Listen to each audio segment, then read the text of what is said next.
자, 이거 하는데 우리 저번 주에 한양과학 쪽 마무리 할 거고 오늘은 그냥 많지도 않고 어렵지도 않아서 전반적인 흐름하고 일부 계산 분항들만 좀 주의하면 될 것 같습니다. 오늘 먼저 이 유전체와 관련된 이야기를 좀 할 건데, 그러니까 우리 저번 주는 좀 단일 개체 위주로 좀 살펴봤거든요. 한 개체 내에 세포가 어떤 식으로 생겼는지, 그 안에 뭐가 있는지, 각각 이 세포 소기관들이 어떤 기능을 수행하는지 같은 것들을 이야기했단 말이야. 이제 그 이후로 걔네 어떻게 물질 대사를 하는가, 이런 이야기까지 좀 병행했는데, 오늘은 이 유전과 관련된 이야기를 좀 할까 합니다. 근데 이게 부모-자식 관계에서를 이야기한다기보다는 이제 부모한테 물려받은 DNA가 있죠. 그 DNA를 가지고 어떻게 우리 몸을 만들어 가는가, 그 과정에 대한 이야기를 좀 할까 합니다. 그래서 먼저 이 유전체라고 하는 용어부터 살펴볼게. 자, 유전체는 뭐냐면 우리 몸에 유전 정보를 담고 있는 모든 부위를 지칭해요.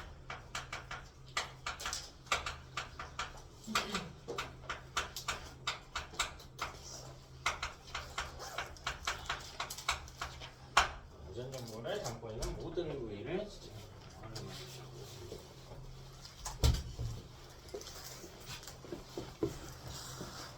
엄마, 아빠, 누가든 유전 정보가 있는 모든 물질을 통칭해서 우리가 유전체라고 불러요.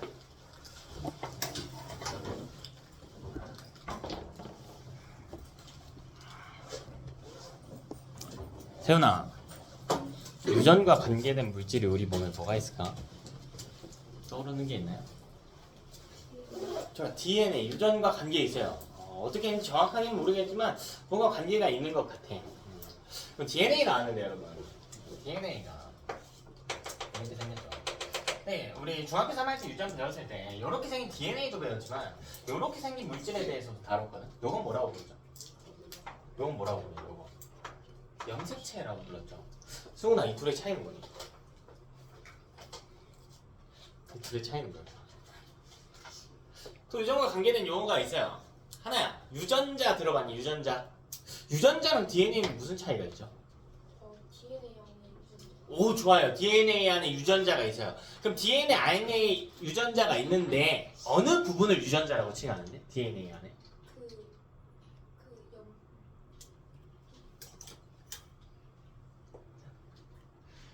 DNA 안에 유전자가 있어. 근데 DNA 안에 어떤 부분을 유전자라고 칭하죠? 염기 부분을 유전자라고 칭할까? 제가 이따가 조금 교정을 해드릴 텐데 특정 염기 부분만을 이야기하는데요.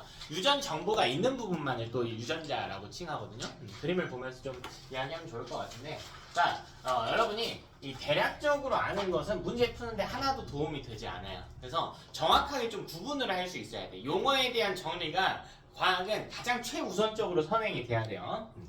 우리 DNA부터 한번 그려볼게요.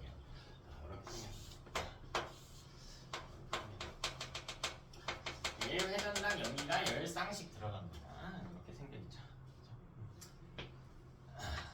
이 DNA를 구성하는 단위가 있지. 이 DNA를 구성하는 단위 혹은 단위체, 이 물질을 뭐라고 불렀죠? DNA가 핵산의 한 종류란 말이야. 핵산의 종류는 두 개가 있죠. DNA 말고 하나 더 있는데 뭐 또 있습니까? RNA도 있습니다. 자, 이 둘을 왜 핵산이라고 칭하냐면 핵 안에 세포가 있으면 핵 안에, 우리 저번 주에도 그림 그렸지? 핵 안에 있는 산성 물질이었기 때문이야. 맞아? 자, 그럼 이 DNA 혹은 RNA 이런 핵산들을 구성하는 기본 단위가 있다고. 그럼 그 물질들도, 이것을 만드는 재료도 핵 안에 있을 거 아니야? 핵에 있는 이라고 하는 걸 뉴클레오라고 불러. 기억나는 거 있나요? DNA나 RNA의 단위? 뉴클레오 타이드라고 불렀지, 그지? 그래서 핵 안에 실제로 인산, 당, 염기 이렇게 생긴 니은자 모양으로 생긴 뉴클레오타이드가 반복적으로 결합함으로써 DNA 혹은 RNA를 만든다라는 이야기를 했단 말이야. 그래서 여러분이 앞선 단원에서 나왔던 내용들이 다시 나올 수 있기 때문에 다시 복습을 해주셔야 되는 거야. 자, 이것의 단위는 뉴클레오타이드라고 불러요. 뉴클레오타이드가 어떻게 생겼나 보니까 인산, 당, 염기가 1대1로 결합해서 인산, 당, 염기 이렇게 구성이 되어 있습니다. 이게 뉴클레오타이드였죠. 저런 니은자 모양들 이게 계속 모여가지고 결국 DNA를 만들어냈다. 혹은 일자로만 있으면 단일 나선의 RNA를 만들어냈다. 기억납니까? 그럼 이때 당, 여기 오각형 모양이 당이었단 말이야. 자, 이 당의 종류가 핵산마다 달랐거든요. 그럼 DNA를 구성한 당의 이름 뭐였니? 기억나니? 좀 길었는데 DNA를 구성하는 당. 그렇죠, 디옥시.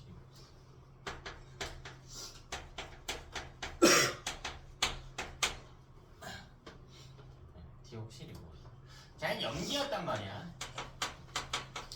이 디옥시리보스 같은 경우는 DNA인 경우. RNA 당은 뭐죠? 그냥 리보스였지. 요거는 RNA를 구성하는 당이었다.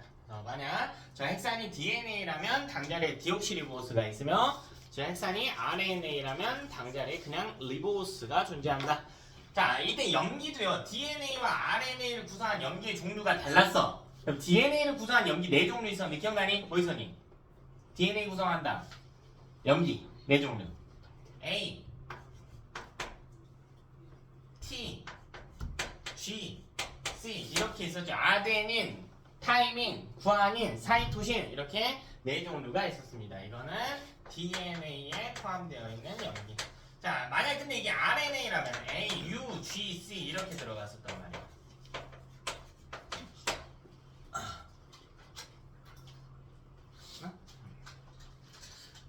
여러분 이제 앞으로 공부를 할수록 거의 가서 심지어 뭐 대학교까지 갈수록 이게 새로운 내용들을 공부하기도 하지만 그게 다 기존에 배웠던 내용들을 베이스로 한단 말이에요. 그래서 매주 한순간 한순간에 배운 내용들을 여러분이 최선을 다해서 공부를 하셔야 돼요.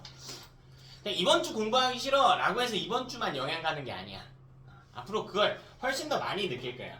그 다음 파트에도 영향이 되고 그럼 이제 본인이 베이스가 약하다 보면 더더욱 공부를 하기 싫어진단 말이죠. 그래서 그런 악순환을 겪지 않기 위해서 자, 여러분한테 계속 내용을 암기하는 것을 강조를 하는 겁니다. 오늘 하는 공부가 이번 주에만 쓰는 게 아니에요. 그렇죠? 자, 그럼 어쨌든 이렇게 인산당 염기가 모여서 뉴클레오타이드를 구성하고 이 뉴클레오타이드가 모여서 DNA나 혹은 RNA를 만들 수 있대. 오늘 DNA 관점으로 좀 이야기를 할게. 자, 그럼 DNA가 여러분 어디에 있다고? 이렇게 생긴 DNA가 어디에 있다고요? 어디에 있다고? 세포에 어디 안에 있다고? 핵 속에 있다고. 핵 속에. 자, 그럼 우리 몸 안에 있는 세포 개수가 약 70조개 정도 된단 말이야. 70조개마다 세포 안에 핵이 있으면 이 핵 안에 DNA가 존재한다고요. 됐나? 사람 기준 체세포 하나당 DNA가 46분자가 존재해요. 이 DNA 한 분자가 염색체 하나를 만들거든? 사람 몸속에 체세포 기준 염색체 46개라고 배웠었단 말이야. 봐봐, 이 세포가 사람 몸속에 70조개가 있다고. 그럼 잘은 모르겠지만 세포의 크기는 매우 작겠죠? 매우 작을 겁니다. 자, 심지어 그 안에 핵이 있으면 핵도 매우 작을 거예요. 매우 작을 거야. 그럼 DNA는 핵 속에 들어가야 된단 말이야. 그럼 크기가 어때야 돼? 잘은 몰라도 어때야 돼? 크기가 작아야겠지. 상상 이상으로 작아야 된단 말이야. 그래서 과학자들이 실제로 측정을 해봤어요. 인간의 DNA 한 분자를 꺼내서 길이를 측정할 수 있단 말이야. 측정을 해봤어. 그랬더니 이게 얼마가 나면 2m가 나왔어. 2m가 나왔다는 거야. 그럼 이 DNA 한 분자를 우리가 핵 안에 일자로 펴가지고 넣는 것은 불가능하겠다. 그죠? 너무 길기 때문에. 너무 기니까 이거를 똘똘똘똘 말아줄 필요가 있단 말이에요. 똘똘똘똘 말아줄 필요가 있어. 그래서 DNA를 마치 실로 생각을 한다면 이 실을 말아주는 실타래처럼 생긴 물질이 내부에 존재합니다. 자, 그냥 이렇게 동그랗게 생겼어요. 얘를 뭐라고 부르냐면 히스톤 단백질이라고 불러요. 히스톤까지는 그렇게 중요하진 않는데 얘는 DNA를 응축하는 역할을 하고 있습니다. DNA를 응축하는 역할을 하고 있어요. 그럼 어떻게 응축을 한다는 이야기인가요? 중간중간에 히스톤 단백질이 이렇게 위치해서. 그럼 이 DNA가요, 히스톤 단백질에 이렇게 감겨져 있어요.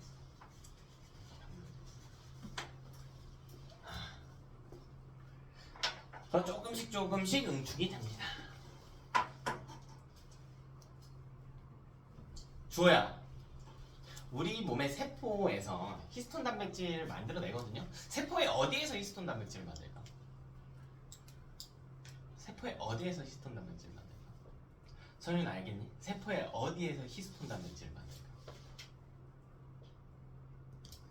어디에서 만들까? 승훈 알겠니? 그렇죠. 공부는 이렇게 하는 거라고. 멍 때리는 게 아니고 내가 뭘 물어봤어요? 히스톤 단백질 물어봤지? 근데 히스톤 단백질을 저번 주에 설명해 준 적은 없어. 근데 히스톤 단백질은 어쨌든 뭐예요? 어쨌든 뭐니? 단백질이지. 단백질은 어디서 만들어져? 리보솜에서 만들어진다고. 됐어? 그러니까 공부는 상상의 나래를 펼쳐서 하는 게 아니야. 우리가 배운 것을 생각해 가면서 하는 거야. 질문자의 의도를 파악하는 거야. 분명 알려준 걸 물어봤을 거라고. 이거랑 관계된 내용이 뭔지 생각해야지. 히스톤 단백질 동그랗게 생겼으니까 핵에서 만들어지나? 이러고 있는 애들이 이제 메타인지가 떨어지는 거예요. 공부 방법을 모르는 거야. 이제 그렇게 대답할 수 있기 위해서는 조건이 뭐여야 돼? 저번 주 내용을 열심히 외웠어야겠죠.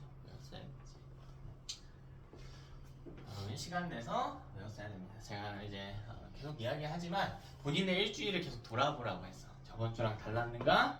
다르지 않았는가? 열심히 외웠는가? 자, 그래서 이렇게 똘똘똘똘 말려있는 물질이 탄생하게 됩니다.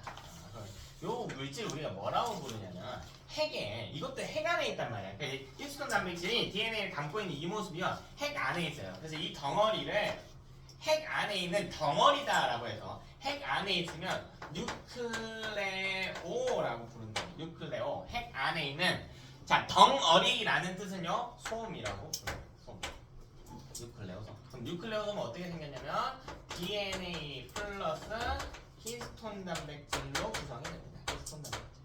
DNA 플러스 히스톤 단백질로 구성이 돼요. 이걸 뉴클레오솜이라고 부른대요. 자, 그럼 이게 응축을 계속해요. 계속해가지고 똘똘똘똘똘 더 응축이 돼가지고 결국 무슨 모양을 만드냐면 이런 막대기 모양을 만듭니다.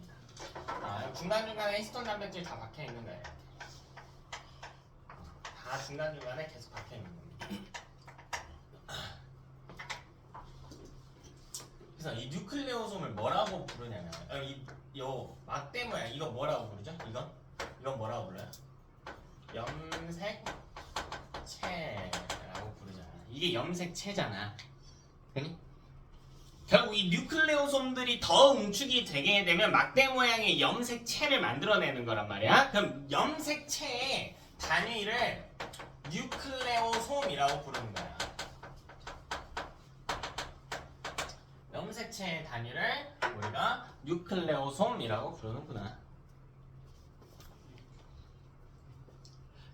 그럼 우리가 여기 있는 물질들의 크기의 대소 비교를 할 수가 있어요.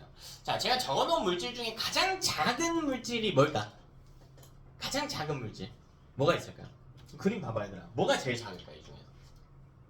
뭐가 제일 작을까? 서연아, 뭐가 제일 작아? 뭐가 제일 작을까?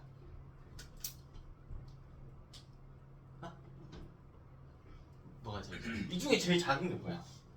그림 봐봐. 소연아, 뭐가 제일 작아? 히스톤 단백질 혹은 인산, 당, 염기 정도겠죠. 됐나? 단백질 빼고 얘네만 좀 볼까요? 인산, 당, 염기가 각각 가장 작은 물질일 거야. 그럼 그 다음으로 큰 물질은 뭘까? 그 다음으로 큰 물질은 뭐야? 인산, 당, 염기 다음으로 큰 물질이 뭐냐고. 아니, 조금씩 합쳐야 될 거 아니야. 커지려면 뭐가 만들어져? 뉴클레오타이드라고. 아니, 뉴클레오타이드라니까. 되니? 그럼 뉴클레오타이드보다 큰 물질이 DNA죠. 뉴클레오타이드들이 다시 합쳐져서 DNA가 된다라고 했잖아. 그럼 이 DNA가 다시 히스톤 단백질과 합쳐져서 뭐가 만들어진대? 뉴클레오솜이 만들어진다고 했죠? 됐나? 그럼 이 뉴클레오솜이 DNA보다는 더 큰 물질인 거지. 이해됐어? 거기서 응축이 더 되면 염색체가 된다. 이 모든 것들을 총칭해서 우리가 유전체라고 부릅니다. 그럼 유전자는 무엇인가? 유전자는 무엇인가? DNA는 제가 계속해서 뭐라고 했냐면 우리 몸에 있는 일종의 노트라고 했단 말이에요. 이런 노트라고 했어. 여기 어떤 정보가 있다고. 예를 들면 여기에 어떤 눈꺼풀에 대한 정보가 있는 거야. 눈꺼풀에 대한 정보. 이거 누가 줬어요? 누가 줬니? 승환아, 누구한테 받았어 너? 그치, 부모님께 받은 거죠. 그래서 여기에 적혀져 있다고. 눈동자의 모습은 어떻게? 뭐 여기에는 보면은 보조개의 유무 이렇게 돼 있다. 보조개의 유무. 여기에는 또 예를 들면 뭐 피부의 색에 대한 정보가 좀 있고 이런 정보들이 적혀져 있겠죠. 근데 이 글씨들이 다 연기로 이제 적혀져 있는 거죠. 여러분이 알고 있는 뭐 A, T, G, G 뭐 이런 연기 서열로 쭉 적혀져 있단 말이야. 이런 연기가 그러니까 이 연기 하나하나가 한글의 자음 모음 정도에 비유되는 개념인 거지. 여기 막 적혀져 있단 말이야. 근데 보니까요, 이 두 번째 줄을 보니까 여기를 해석해 봤더니 아무런 의미가 없어. 그러니까 마치 낙서처럼 돼 있는 거예요. 그리고 여기 보니까요, 여기도 아무런 정보가 없어. 그리고 여기도 아무런 정보가 없어요. 아무런 정보가 없어. 해석을 해보니까 여기 있는 정보가 뭐 눈, 보조개, 피부색 이런 게 있는 부분과는 다르게 어떤 우리 몸의 특징을 나타내는데 전혀 관여하지 않는 겁니다. 그냥 낙서 정도가 되는 거예요. 그래서 과학자들이 뭐라고 그러냐면 DNA의 모든 부분이 유전 정보랑 상관이 있는 건 아니구나. 그럼 유전 정보랑 상관이 있는 부분들이 있겠지. 여기 이것만 유전자라고 부르기로 한 거예요. 됐나? 그러니까 이걸 다시 여기다가 대입해 보면 여기 눈에 대한 정보, 예를 들면 여기 보조개에 대한 정보, 여기 뭐 피부색에 대한 정보 일부, 또 뭐 여기도 DNA 있죠. 여기도 일부 있을 거고 어떤 정보들, 여기 어떤 정보, 여기 어떤 정보, 여기 어떤 정보 이렇게 있잖아요. 자, 이 정보 하나하나를 우리가 유전자라고 부르는 거예요. 그래서 유전자의 정의가 뭐냐면 유전자는 DNA 염기서열 중, 자, 염기 하나하나가 글자인데 이 염기서열 중 유전 정보가 담긴 부위를 이야기합니다.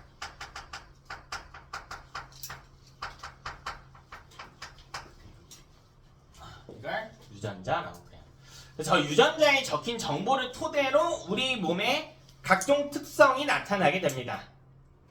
외형적으로 보이는 것도 그렇고요. 뭐 예를 들면 우리 몸에서 인슐린을 만들 수 있게 하는 이런 유전자도 있는 거고, 인슐린에 대한 정보가 있는 유전자도 있는 거고, 그렇죠? 뭐 자기 기관의 모습이라던가, 뭐 귓볼의 형태라던가, 중3 때 배웠던 것들 있죠.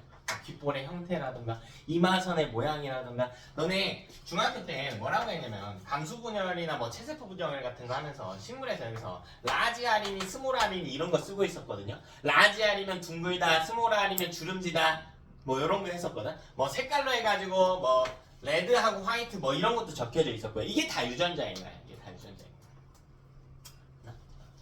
그럼 이런 유전자들에 의해서 우리 몸에 이런 특징들이 나타나잖아. 눈꺼풀이 있니 없니, 보조개가 있니 없니 이런 특징들이 나타나지. 자, 생명체가 가진 모든 특성을요 형질이라고 불러요. 형질은 생명체가 가지는 모든 특성이라는 뜻이 되거든요.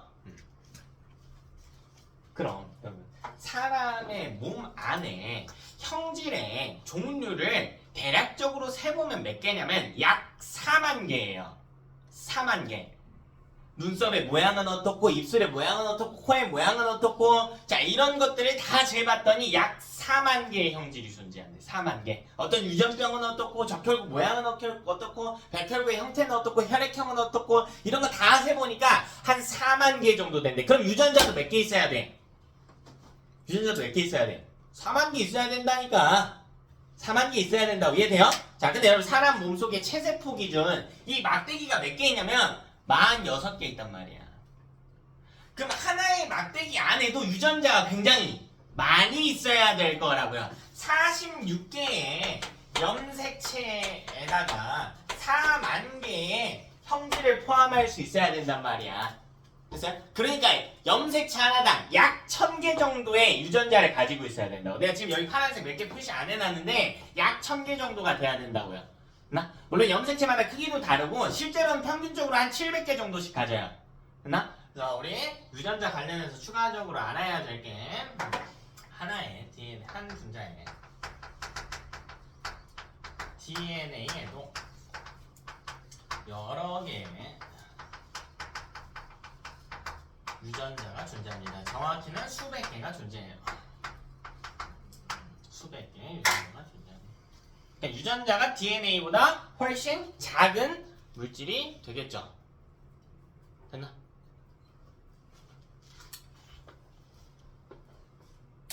이게 재밌는 게 그럼 여기 정보가 없는 부분은 유전자라고 안 부른다고 했잖아. 이걸 우리가 뭐라고 부르냐면 정크 DNA라고 해요. 정크. 근데 정크가 뭐야? 정크가 뭐냐?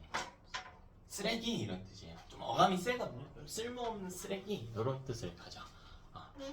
그래서 우리 정크 푸드라는 표현도 쓰긴 하는데 사실 음식 앞에 쓰는 게 좀 그렇긴 해요. 피자, 햄버거가 몸에 안 좋은 부분도 있긴 하지만 음식한테 쓰레기라고 쓰긴 좀 그렇긴 한데 좀 어감이 센 표현이긴 하거든요. 정크 DNA라고 부르는데 이 비율이 8에서 90%야. 실제로는 유전자 비율이 압도적으로 적어요. 그래서 대체 이게 왜 있는 건가 궁금하잖아. 이거를 연구하는 학문도 있어.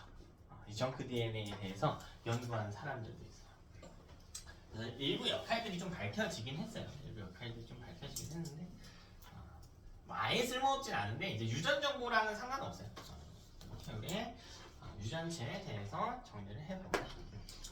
DNA가 이렇게 생겼구나. 용어 구분 좀 잘 해보자. 자, 그럼 실제로 뭐 할 거냐면 이 DNA를 가지고 우리 몸에서 이 안에 유전자들이 있으니까 정보들이 있으니까 이걸 가지고 특성을 나타내도록 해볼 거야. 그럼 생명체가 나타낸 특성을 뭐라고 부른다고요? 형질이라고 부른다. 자, 이런 과정을 형질 발현이라고 불러. 형질 발현. 그래서 생명체에서 형질을 발현하는 것을 우리가 생명 중심 원리라고 부릅니다. 생명 중심 원리. 자, 이건 생명체 내에서 형질을 발현하는 과정이에요. 그럼 이 형질이 발현하는 게 다 어디서부터 시작하냐면 결국 DNA로부터 시작한단 말이에요. DNA에 어떤 정보가 있어. 근데 나 이거 사실 저번 주에 했다 우리. 저번 주에 했어요. 했죠. 그럼 DNA는 우리 몸에 어떤 설계도라고 했단 말이에요. 그 설계도 뭐였죠? 원본이었지. 그래서 이 원본을 가지고 처음에 뭘 했냐면 이 원본이 손상되면 안 되니까 사본으로 바꿔줬어. 사본에 해당하는 물질이 뭐였죠? RNA.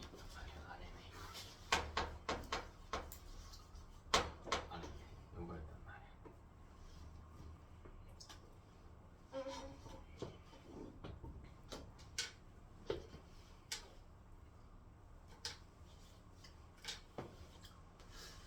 자, 우리 설계도 사본으로 바꿔줬어요. 그럼 이 RNA를 가지고 공장에 가져다 줬단 말이죠. 실제 물건으로 치환해주는 공장에 갖다 줬어. 우리 몸에서 이런 공장의 역할을 하는 게 어디였습니까? 리보솜이었죠. 그러면 리보솜으로 가서 RNA를 토대로 뭔가를 만들어냈다고. 그때 실제 물건을 만들어냈다고. 이 물건 우리가 뭐라고 불러? 단백질이라고 부릅니다. 단백질. 네, 이 단백질이 되게 되면 무슨 일이 일어나냐면 형질 발현이 일어나요. 형질 발현. 중요한 표현입니다. 형질 발현. 우리 형질이라고 하는 놈은 생명체의 모든 특성입니다.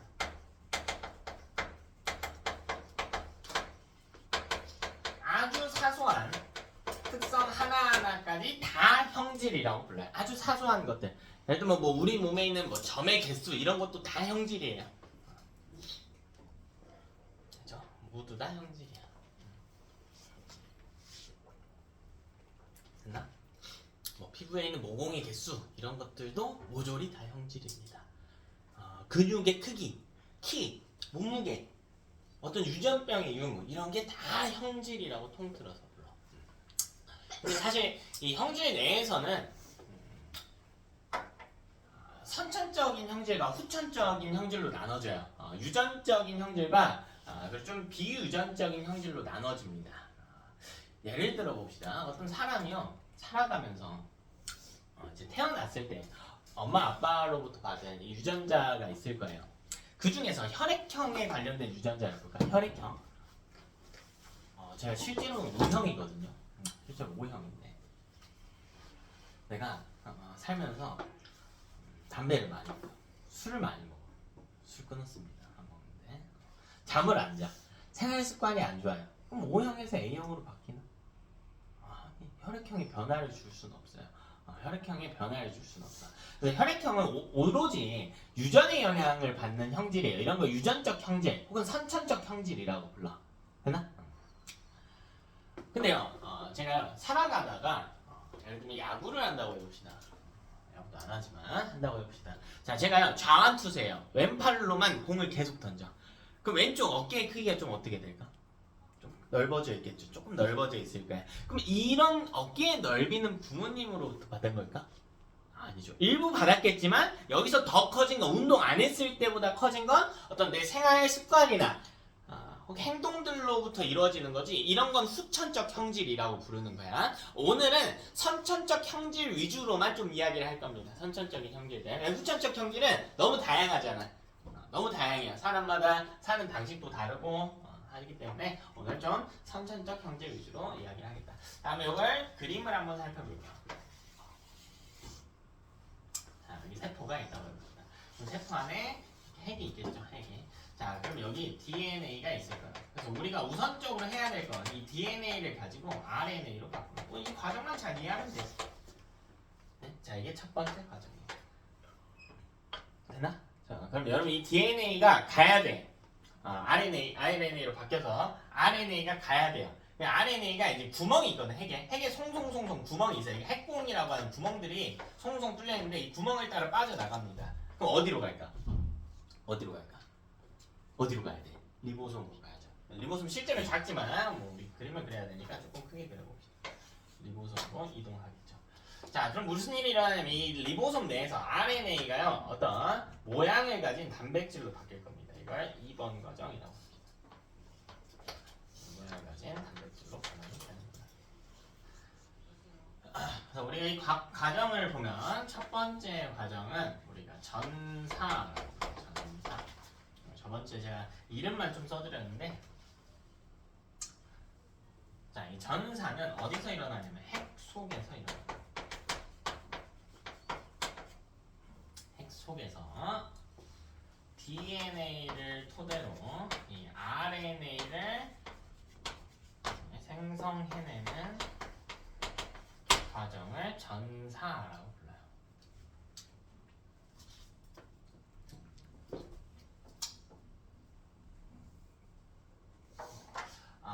근데 사실 세포의 생김새가 생명체마다 다 같지는 않죠. 우리 저번 주에도 이야기했는데 세포 좀 구분해봤지. 뭐 배웠습니까, 세포? 누구 세포 배웠어요? 동물 세포 배웠고 또 식물 세포 배웠죠. 근데 이 세상에 존재하는 생명체들이 동물과 식물만 있는 건 아니란 말이야. 자, 동물과 식물의 공통점 중에 하나가 뭐냐면 핵을 가져요. 핵을 가져. 이렇게 핵을 가지는 세포를 진핵세포라고 그래. 진핵세포. 근데 핵이 없는 세포도 있어요.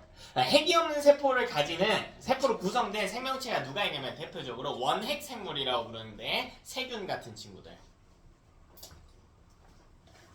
얘는 핵이 없거든요. 그럼 걔네는 전사를 못할 거 아니야. 전사가 어디서 일어나야 된다고?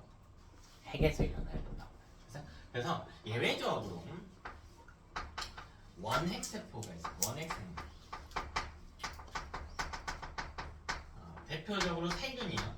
세균은 단세포이면서 핵이 없는 생명체입니다.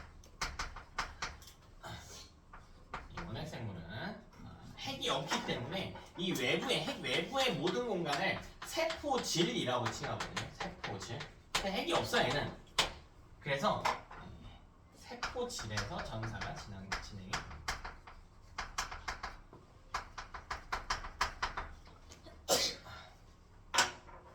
원핵 생물은 세포질에서 전사를 할 수밖에 없습니다. 전사를 안 할 수는 없어요. 모든 생명체는 99.99%의 생명체는 전사를 해야만 합니다. 왜? DNA만 갖고 있다고 해서 형질이 나타날 수 없단 말이야. 구조를 이해하면 쉬워. 그래서 이 DNA 안에 여기에 우리 몸에 다리를 만드는 유전자가 있다고 해봅시다. 이런 유전자들이 좀 길게 있겠죠. 이게 다리입니까?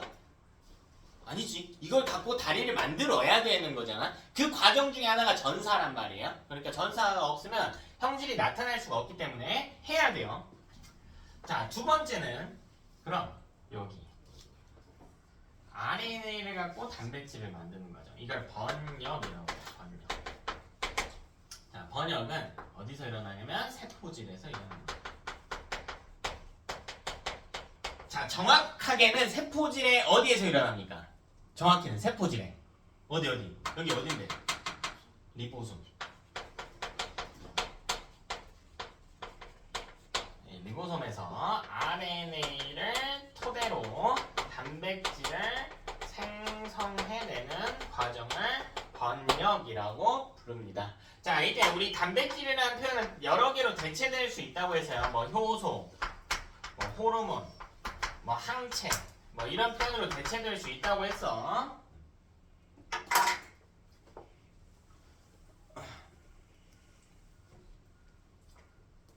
자, 이걸 우리가 생명 중심 원리. 결국 전사를 해서 RNA를 만들고 그 RNA를 가지고 번역을 하면 단백질이 만들어지고 그 단백질이 우리 몸에 형질을 발현시키는구나. 이렇게 떨어지는 내용인 거지. 자, 그럼 실제로 전사랑 번역 과정을 좀 살펴봅시다.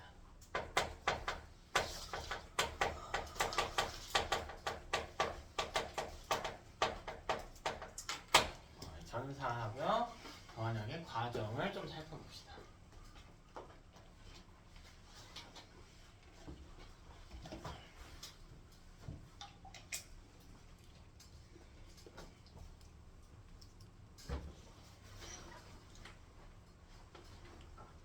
자, 그럼 DNA가 필요하겠죠? DNA가 필요할 텐데 우리 이렇게 꼬아서 보면 어려우니까 이걸 좀 펼게요.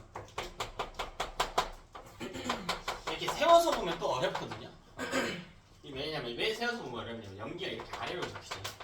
그죠? 그래서 우리 이렇게 세로로 읽어야 되는데 우리는 글을 가로로 읽는 게 익숙하니까 내가 이거 90도 돌릴게 그냥. 그럼 보기 좋으라고 연기가 어떻게 배치되는지. 자, 그럼 DNA 한 가닥을 먼저 그릴게요. 자, 이렇게 여기 보면 여기가 인산, 당, 염기 이렇게 있겠지. 여기도 인산, 당, 염기 이렇게 튀어나와 있을 거야. 이 염기 부분 튀어나온 걸 이렇게 표시를 해준 거예요. 근데 이거 DNA란 말이야. DNA. 그럼 여기 올 수 있는 염기들이 있겠죠. A, T, G, C 4개 중에 있을 겁니다. 자, 거기서 아무런 염기나 가져오면 돼요. 일부 안 되는 서열이 있긴 한데 신경 쓰지 말고요. 우리는 아무런 염기나 가져오면 됩니다. 그래서 제가 아무거나 좀 가져와 볼게요. T, A, C 이렇게 3개.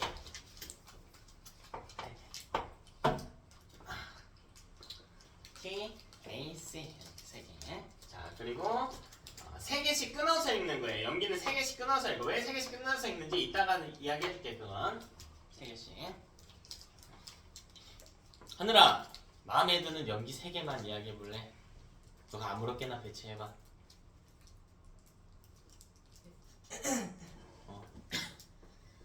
A, T, C 중에 아무거나 쓰면 돼요. 네. A. 3개. T, G. T, G. 좋습니다. A, T, G. 상관없다. 자, 그 다음 3개 또 해볼게요. 3개. 주호야, 3개. TGC. TGC. TGC. 뭐 이렇게 하래요. TG. 얘랑 너무 비슷하니까 그냥 TGG로 바꿀게. 좀 비슷하니까. 좀 차이 나게. 그러니까 여기 서열이 TAC, ATG, TGG 이렇게 있던 거야. 이해됐어요? 지금 이런 그림인 겁니다. 근데 DNA는 이렇게 한 가닥으로 존재하는 게 아니란 말이에요. 반대쪽 가닥이 하나 더 있죠. 이렇게. 2가닥이 이렇게 붙어 있단 말이야. 근데 이 반대쪽 가닥에 아무런 염기나 쓸 수 있는 게 아니었단 말이에요. 왜 아무런 염기나 쓸 수 있는 게 아니냐면 염기와 염기는 서로 특정한 놈들끼리만 결합이 가능하거든요. 이걸 땡땡적 결합이라고 불렀는데 기억나니? 무슨 결합이에요? 그렇죠. 상보적 결합이라고 불렀어. 그래서 상보적 결합을 하는 이유가 정확히 이제 분자구조에 대한 이야기지만 이쪽에 T가 이렇게 생겼다면 반대쪽에 이렇게 생긴 놈이 있었단 말이야. 모양이 맞는 친구가 있었어. 자, 이렇게 T랑 상보적 결합을 할 수 있는 친구는 누구였어? 누구였니? A였습니다. 순서가 A, T, G, C. 그래서 순서대로 외우라고 했단 말이야. T의 짝꿍은 A야. A의 짝꿍은 T란 말이야. 그리고요 또 이렇게 G가 있으면 G랑 맞물리게 생긴 놈이 C였단 말이에요. 즉 G 짝꿍은 C입니다. 이걸 갖고 여러분이 직접 염기 배열을 해주시면 되는 거야. 승준아 여기 뭐가 올까? 너가 쭉 읽어볼래 그럼?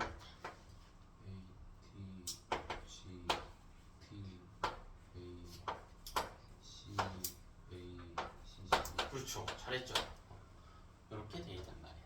자, 이렇게 DNA 두 가닥이 있습니다. 자, 그럼 두 가닥을요. 제가 그냥 각 가닥을 가, 나라고 이름을 붙여주게. 그냥 가와 나라고 이름. 물론 여러분 뒤에 한참 더 있어요. 한참 더 있어. 한참 더 있어. 실제로는 한참 더 있어요. 네, 그냥 딱 세 세트만 그려보겠습니다. 저 연기 세 개가 한 세트거든요. 세 세트만. 자, 그래서 우리 DNA 가닥이 있는 거예요. 우리 어떤 DNA를 비유하자면 제가 이 어떤 책, 그러니까 여기 설계도라고 해봅시다. 이런 설계도에 뭐라고 그랬어요? 원본이라고 그랬지. 그래서 우리 목표는 결국 뭘 만드는 거냐면 단백질을 만드는 거란 말이야. 그래서 단백질 실제 물건에 비유되는 개념인 거고 이 설계도를 공장에 가져다줘서 요거 보고 요 안에 적힌 것 좀 만들어주세요 라고 부탁을 하는 거야. 예를 들면 우리 피부색을 까맣게 만드는 단백질이 있거든? 그게 뭔지 알아? 이게 진짜 중요한 건데 피부를 진하게 하는 단백질 멜라닌이라고 불러요. 멜라닌. 그 멜라닌을 만드는 효소가 있거든요. 이걸 멜라닌 합성 효소라고 그래. 그럼 이 설계도에 멜라닌 합성 효소를 만드는 방법이 적혀져 있겠지. 이걸 가지고 공장에 가져다 준다고 했단 말이야. 근데 DNA를 갖다 주긴 불안하다고. 원본이라고 했다. 원본 DNA. 왜? 원본을 갖다 주면 공장에서 원본이 좀 손상될 수가 있다고 했단 말이야. 그래서 이걸 갖고 뭐 했습니까? 뭘 갖다 줬어? 실제로 리보솜엔 DNA가 아닌 사본에 해당하는 뭘 갖다 줬다고? RNA를 갖다 준 거지. 그래서 이 RNA를 만드는 과정에 대한 이야기를 좀 하자는 거야. 그 복사본이란 말이야. 복사본. 복사본은 좀 다르긴 한데 이제 복사는 똑같이 만드는 건데 RNA는 똑같은 건 아니니까 좀 차이가 있긴 한데요. 그럼 제가 여러분한테 부탁을 할 거예요. 그러니까 여기 이게 있으니까 여기서 137페이지 좀 복사 좀 해와 라고 부탁을 할게. 그럼 실제로 여러분이 이걸 받았다고 해봅시다. 원본을. 자, 실제로 여러분 복사기 앞으로 가는 상황을 생각해 봅시다. 자, 복사기 앞에 왔어요. 자, 가장 먼저 뭐 할 겁니까? 뭐 할래? 뭐 할래요? 뭐 할 거야? 책 이렇게 있어. 뭐 할 거야? 스캔하기 전에 뭐 해야 돼요? 이렇게 스캔할 수는 없는데. 그렇죠. 책을 펴야 됩니다. 펴야 돼요. 그리고 선택해야 돼.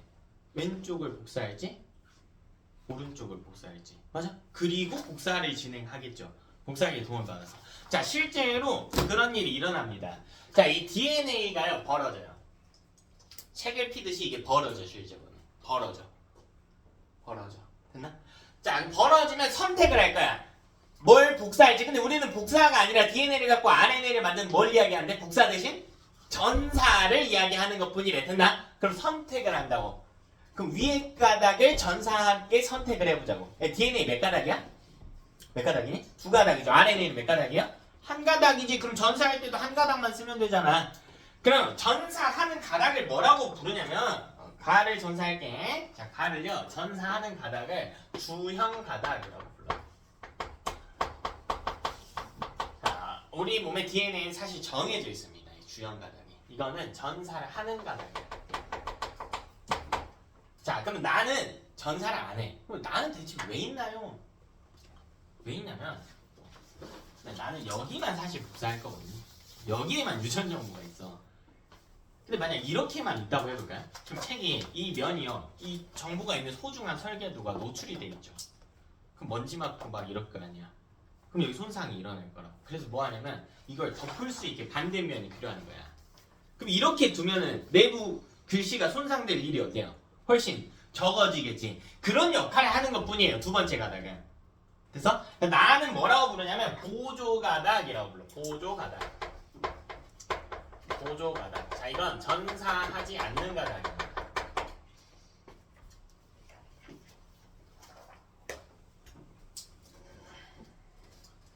그럼 뭐 하냐면요, 이 둘이 벌어진다고 했지. 벌어졌으니까 제가 완전히 분리를 좀 해서 따로 그릴게요. 다시. 자, 가를 다시 한번 그려볼게요.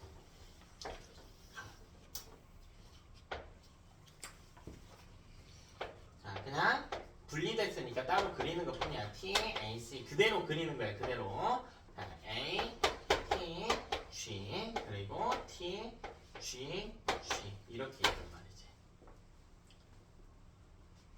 이해됐습니까?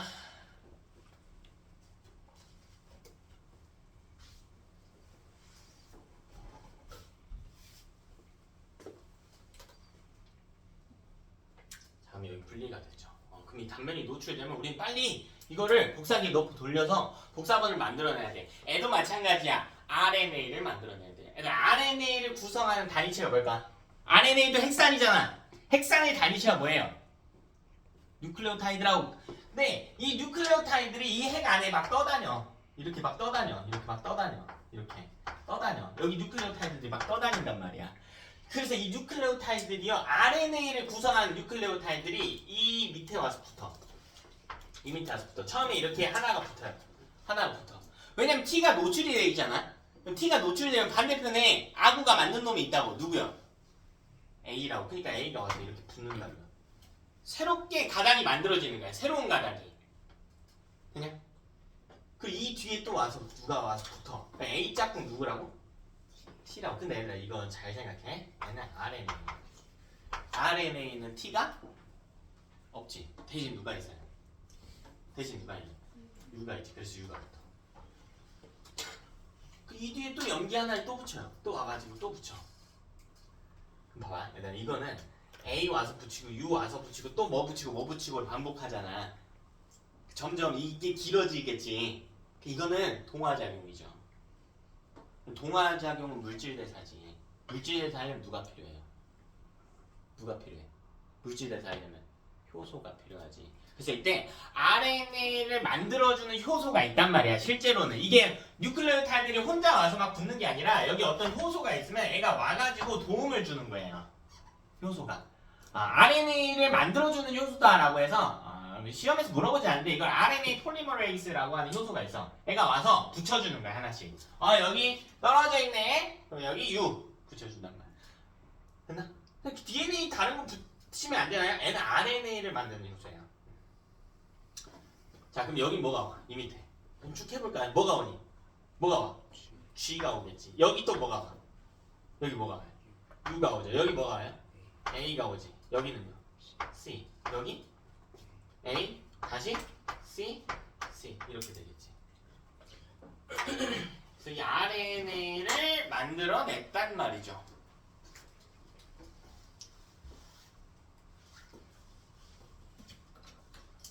됐나? 이때 이 관계를 좀 볼게요. 자, 얘가 이 주형 가닥, 얘가 보조 가닥이잖아. 이 둘은 서로 염기가 어떤 관계냐면 상보적인 관계. 이렇게 되면 결합이 잘 된단 말이야. 상보적이면. 그러니까 주형 가닥이 N극이라고 놓는다면 이 보조 가닥은 마치 S극처럼 서로 잘 붙게 염기 구조가 형성이 되어 있는 거지. 그리고 봐라. 여기 있는 거 무슨 가닥이야? 여기 있는 거. 얘 무슨 가닥이야? 전사하는 데 썼으니까 이 무슨 가닥이야? 주형 가닥이라니까? 주형 가닥? 그리고 전사에서 여기 가닥 만들어냈잖아. 이 가닥은 뭐라고 불러? RNA라고 부른다. 근데 이 둘도 상보적인 관계인 거야. 상보적인 관계인 거라고. 상호 보완적 관계예요. 네, 그럼 주형 가닥이 N극이면 보조 가닥 무슨 극이라? S극이잖아. 다시 주형 가닥 N극이면 RNA 무슨 극이라고요? S극이라. 그럼 보조 가닥도 S극이고 RNA도 S극이잖아. 자석이 극에 비유한다면 그럼 둘은 같은 극을 띠게 되지. 봐라. 주형 가닥하고 보조 가닥의 염기 서열이 상보적이야. 그리고요 RNA도 주형 가닥과 염기 서열이 상보적이거든. 그럼 어떤 특징이 나타나냐면 여기 중요한 특징이 나타나. 보조 가닥과 RNA 이 둘은 염기 서열이 유사합니다. 굉장히 유사합니다. 굉장히 유사해요.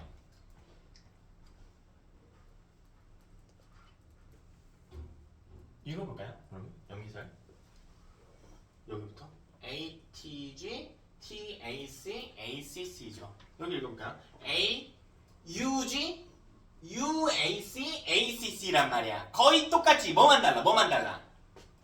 뭐만 달라요? 이 가닥의 설과 이 가닥의 설이 뭐가 다르냐고. 뭐가 달라? T가 뭘로 바뀌었을 뿐이야. 그렇지. 단 T가 U로 바뀌게 할 것입니다. 왜요? 보조 가닥은 그래도 DNA 가닥인 거고 RNA는 우리 RNA이기 때문에 T가 존재하지 않는다. 전사에서 만들어낸 가닥은 RNA이기 때문에 T가 존재하지 않는다. 됐죠? 그럼 어쨌든 이 RNA 사본을 만들어냈습니다. 그럼 얘들아 이 사본은 떠나야죠. RNA는 떠나야지. DNA는 그 자리에 다시 남아. 자 이게 어떻게 되냐면 자 모습 보여줄게. 자 이게 DNA 두 가닥이면 이렇게 살짝 분리돼요. 살짝 분리돼. 그리고 여기 노출된 틈을 따라서 여길 따라서 새로운 RNA를 만들어내. 그리고 이 RNA는 치워요. 갖다 줘야지. RNA는 어디로? 리보솜으로 가겠지. DNA는 여전히 핵에 머물고 있고. 그러면 RNA 아까 이렇게 살짝 분리해놨던 밑에 보조 가닥 있죠. 이게 다시 와서 붙습니다. DNA는 이렇게 다시 붙어요. 그래서 다시 여기 떨어져 나갔던 가닥하고 붙고 RNA는 빠져나가는 구조인 거야. 그래서 이게 리보솜으로 간단 말이야. 그래서 RNA를 다시 끄집어 보자고. 이 가닥을 뒤집어서 다시 그려볼까요? 보기 좋게. 그러면 여기 염기서열이 A, U, G, U, A, C, A, C, C 이렇게 있겠지.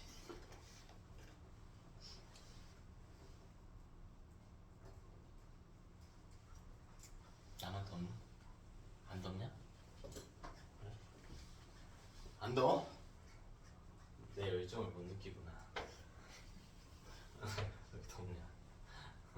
자 그럼 이 RNA가요 가요.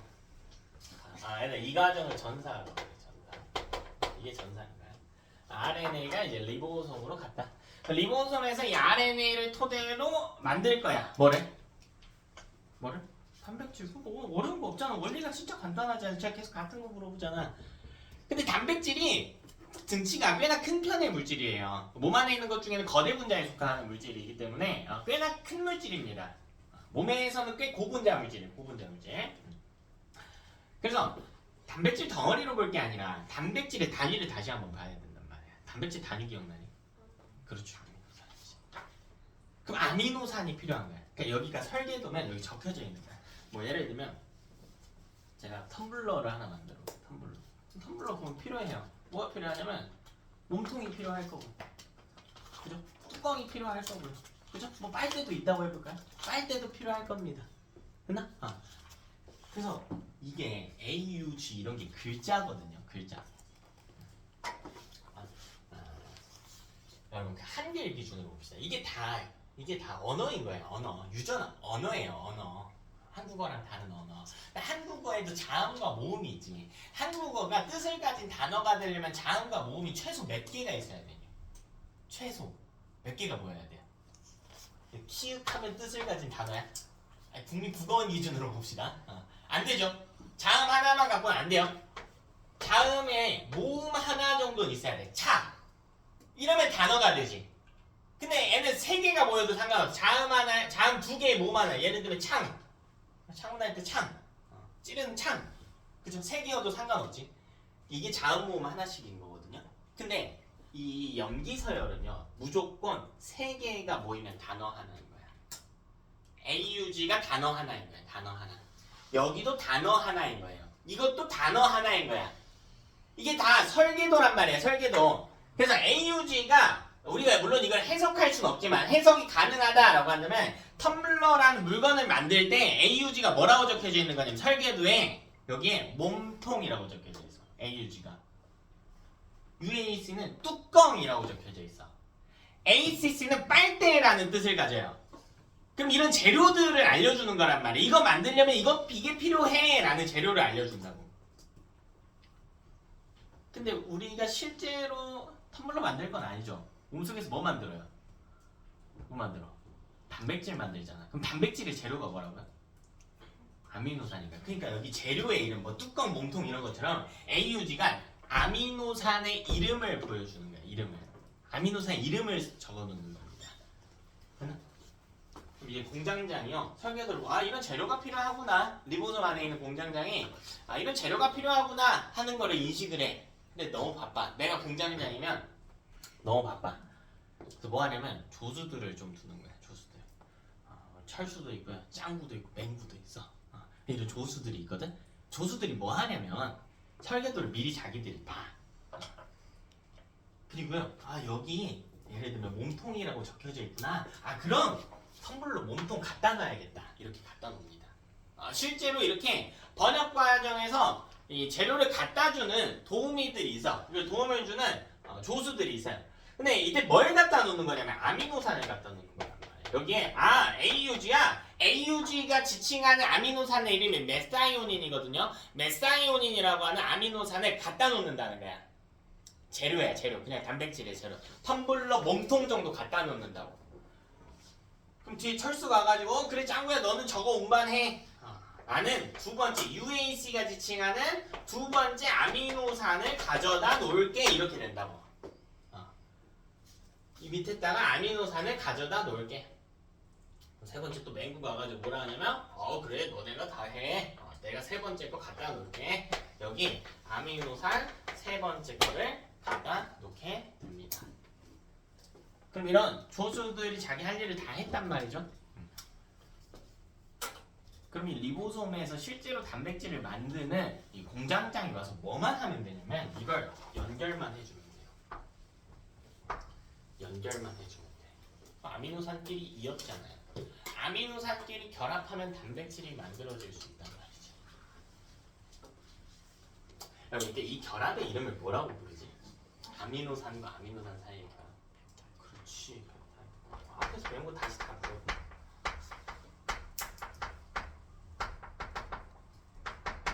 이걸 펩타이드 결합이라고. 그래서 펩타이드 결합이 실제로는요 하나 가져오고 다음 거 가져오고 펩타이드 결합 한번 하고 다시 또 갖다 놓고 펩타이드 결합 한번 하고 이런 식으로 구성이 됩니다. 그럼 결국 이 덩어리들이 결합이 된 후에 다시 떨어져 나가겠지. 단백질 만든 거거든요. 그러면 필요한 곳으로 간단 말이야. 적정 위치로 간다고. 이 과정을 우리가 번역이라고 합니다. 이 과정을 번역이라고 합니다.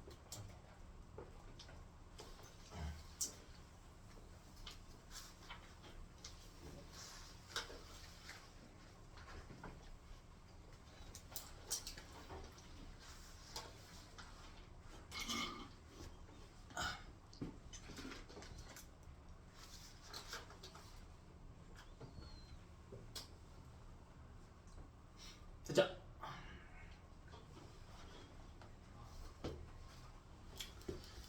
이때 이렇게 이제 전체 과정은 이렇게 되고요. 이 과정에서 염기서열에 대해서 묻는 경우가 많아. 제가 예시 문제를 하나 내봅시다. 계산 문제를 한번 해봅시다. 예제만 좀 잘 풀면 돼요. 자, 저기 존재하는 가닥 셋을요, 제가 다 주연 가닥. 주연 가닥. 나는 보조 가닥이죠. 보조 가닥. 자, 그리고 다는 RNA로 구성이 되어 있지. 네. 자, 이거를 각각 순서 없이 X, Y, Z라고 지칭하겠습니다. 그러니까 다가 X일 수도 있고 Y일 수도 있고 Z일 수도 있어요. 됐나? 그러니까 X, Y, Z가 간지, 난지, 단지 좀 찾아보는 문제를 한번 만들어 봅시다. 됐죠? 자, 조건은 각 가닥의 염기는 총 100개씩 존재한다. 혹은 뭐 뉴클레오타이드가 100개씩 존재한다. 이렇게 할 수도 있겠죠. 자, 이제요. X, Y, Z. 제가 뭘 알려드릴 거냐면 염기를 알려드립니다.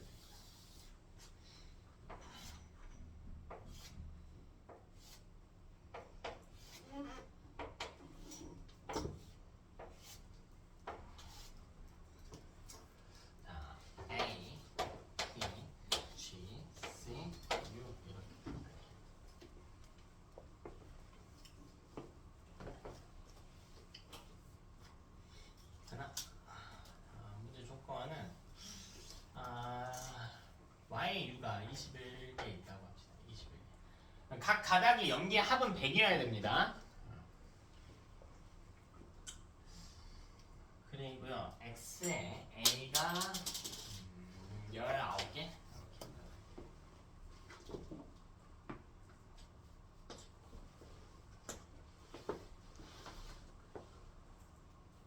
그 다음에 z의 g가 23개.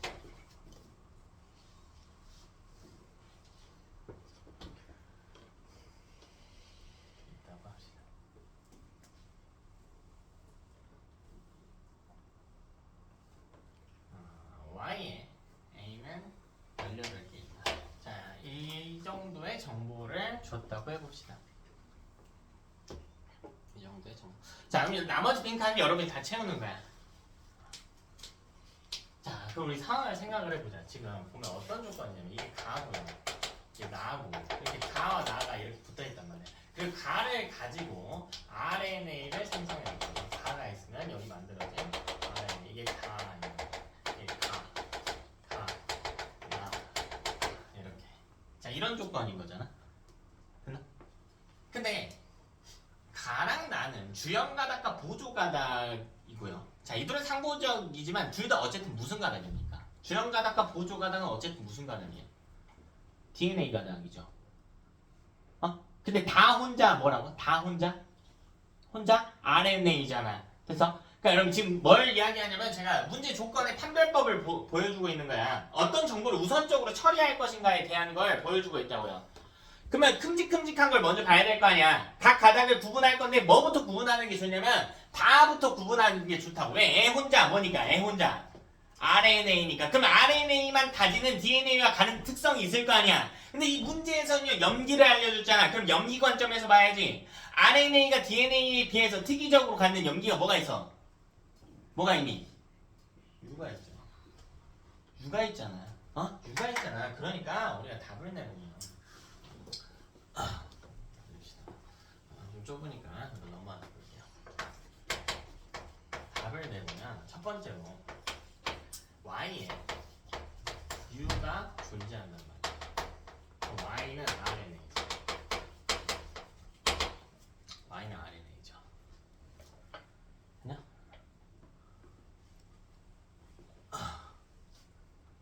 그러면 뭘 할 수가 있냐면 Y에 RNA, Y에 U가 21개 있단 말이야. 21개.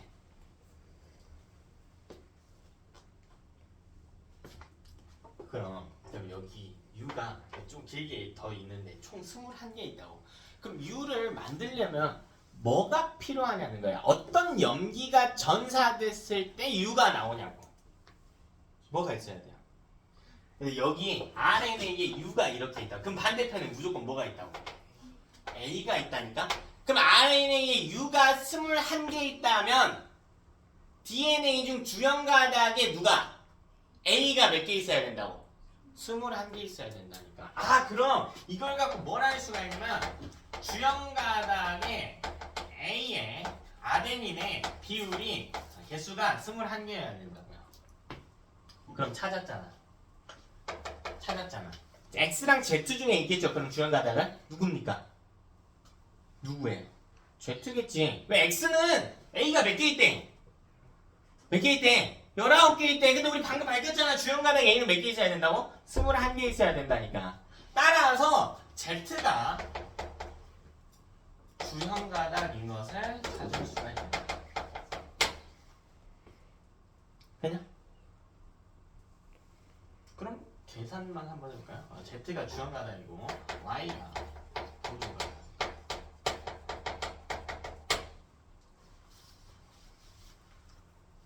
그럼 두 번째로 계산해 봅시다. 두 번째로 자 Y, 이 RNA 다시 계산할게. 이 Y가 정보가 제일 많으니까 쓰는 거야. 자 U가 21개 있다고. 그럼 이걸 갖고 찾을 수가 있다고. 주연 가닥에 A가 근데 주연 가닥이 이제 Z인 걸 찾았거든. 이 Z에 A가 21개 있다. 됐나? 근데 U만 있는 게 아니거든요. 정보가 RNA U 말고 뭐도 있어요. U 말고 뭐도 있니? U 말고 뭐도 있어? A도 있잖아. 그럼 RNA에 이번에 A가 18개 있다라고 됐단 말이야. 됐냐? 근데 여기 A가 18개 있다고. 18개 총. 아? 그럼 뭘 전사시키면 A가 나오는데? 뭘 전사시키면 A가 나와요? T 반대편에 A가 있단 말이야. T랑 A랑 상호적 결합하고 있으니까. 그럼 주형 가닥에 T가 18개 있어요.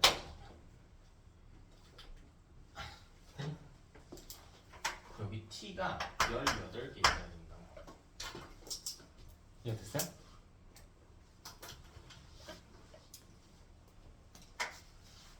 자, 그럼 RNA 기준으로 구할 수 있는 건 다 끝났죠? 그러면 봐봐, 세 번째로 이번에 X랑 Z에 대한 분석을 해야 될 거 아니야. 뭐부터 해도 상관없거든요. 그럼 X. 잠깐 X가 아니지. 여기가 아니고 Z죠, Z. Z. 여기가 이렇게 되겠죠. 그럼 Z 기준으로 풀어봅시다. 주형 가닥. X가 더 편하겠다. 뭐든 상관없는데. 이번에는 호주 가닥 X에 아데닌이 19개 있거든. 잠깐 개수가 왜 안 맞네. 뭔가 안 맞는데.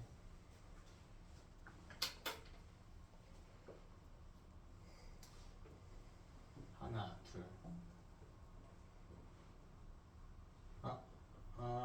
개수가 오류가 있구나. 저기가 19개면 안 되지. 쏘리. 이게 18개로 바꿀게. 18개 썼어. 그렇네. 그러면 빈칸을 채웠는데 정보가 하나가 더 필요하겠구나. G 정도 줄까요? G가 상관없구나. 24개 정도로 줄게요. G가 24개. 그럼 보조 가닥 X에 G가 24개.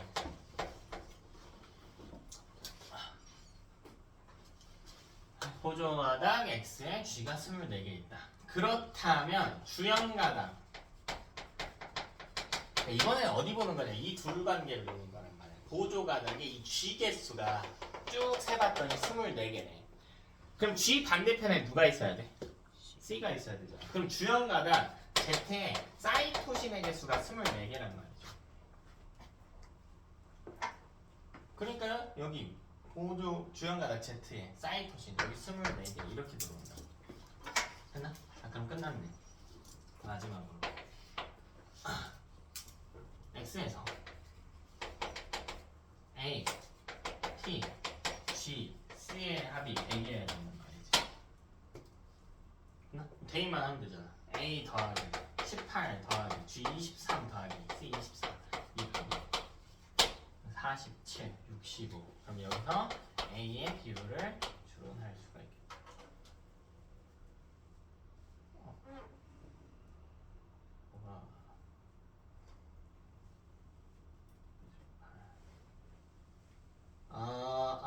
잠깐만. 뭔가 꼬였다. 어디서 꼬였니? 아씨. 그치, G를 줬으면 안 됐잖아. 헷갈렸지. 동고량이 안 맞네. 잠깐만. 뭔가 안 맞구나. 그렇네. 미안한데 여기 조금만 날릴게. 아까 욕을 했으면 안 됐구나. 뭔가 이상하잖아. 여기까지만 날릴게. 세 번째. 왜냐면 뭘 놓쳤냐면 여기도 지우자. 여기랑 여기까지 지우자. 요 정도만 줄게. 아까 뭘 체크 못했냐면 요거. 여기 주형 가닥 Z에서 여기 21개 이거를 놓쳤다. 그렇네. 그러면 3번도 필요 없겠구나. 굳이 3번 할 필요 없겠네. 요거만 하면 되겠다. 여기 좀 날리게 우리. 세 번째로 그럼 주형 가닥 Z에서 이미 여기 세 칸이 나왔죠? 세 칸이 나왔기 때문에 이 합이 100인 것은 합은 모두 다 100이어야 된단 말이에요. 이걸 이용해서 빈칸을 채울 수가 있죠. 어차피 U는 없는 거니까 없겠죠. 여기서 A 더하기 T 더하기 G 더하기 C가 100이구나. 그렇다면 대입만 해주면 21 더하기 18 더하기 23 더하기 C 이게 100이어야 되는구나. 44, 62. C 개수를 찾을 수가 있다. 38인가요? 44 60이 넘기면 38이겠구나. 여기가 38인 걸 찾을 수 있다. 38 소율아! 한이야! 봤다. 눈치 줄 때 좀 깨지. 깨. 되죠?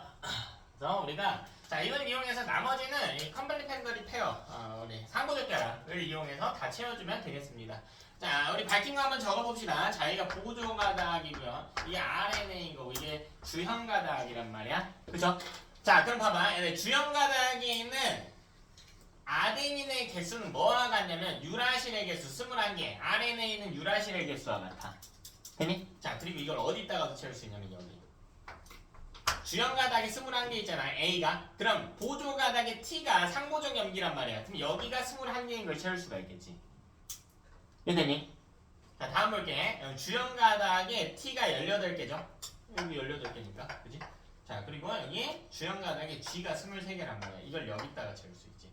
보조가닥의 사이토신 23개. G랑 C랑 상보적이니까 G 개수만큼 주형가닥의 G 개수만큼 보조가닥의 C 개수가 있어야 되니까 여기 38개라면 근데 주형가닥의 C의 개수는 이 주형가닥의 C의 개수는 보조가닥의 뭐의 개수와 같아? 이 C의 개수는 그래서 G 개수와 같지. 그러니까 여기다가 또 채울 수가 있겠죠. 이렇게 채우면 되지. 됐나? 그리고 나머지도 상보적 관계 이용해 채우면 되잖아. 이렇게 상보적이란 말이야. 이렇게 상보적이기도 하고 주형가닥, 보조가닥과 상보적이고 RNA와 상보적이다. 그래서요 여기는 뭐부터 쓰면 돼? 여기 주형가닥이 아데닌 21개면 RNA의 유라실 21개다. 이미 채워져 있고요. 주형가닥의 타이민 18개면 RNA의 아데닌 18개다. 주형가닥이 구안인 23개면 RNA의 사이토신 23개다. 이렇게 채워진단 말이지. 되냐? 자, 주형가닥의 사이토신이 38개면 RNA의 구안인이 38개다. 여기는 없다. 타이밍은 0개니까. 이렇게 상보적 관계를 이용해서 표를 채울 수가 있습니다. 근데 이제 이 표 한번 볼게요. 표 한번. 이것만 하고 좀 쉬자. 봐봐. X랑 Y를 비교해볼게. A의 개수가 같죠? 같지? 자, T 개수는 달라요. G 개수 어때요? 같죠? C 개수 어때요? 같지? 그럼 보조가닥과 RNA, 보조가닥과 주형가닥이 상보적이고 RNA랑 주형가닥이 상보적이니까 이 둘은 염기서열 유사하다고 아까 했던 이야기라고요. 아까 했던 이야기라고. 근데 N은 T가 없어. 보조가닥에 있는 T의 개수가 RNA에 있는 U의 개수와 같은 것뿐이라고요. 됐어? 자 이렇게 염기 개수를 순서대로 채우는 문제가 많이 나오니까 계산하시면 됩니다. 10분 쉬었다가 3시 20분 되면 할게요.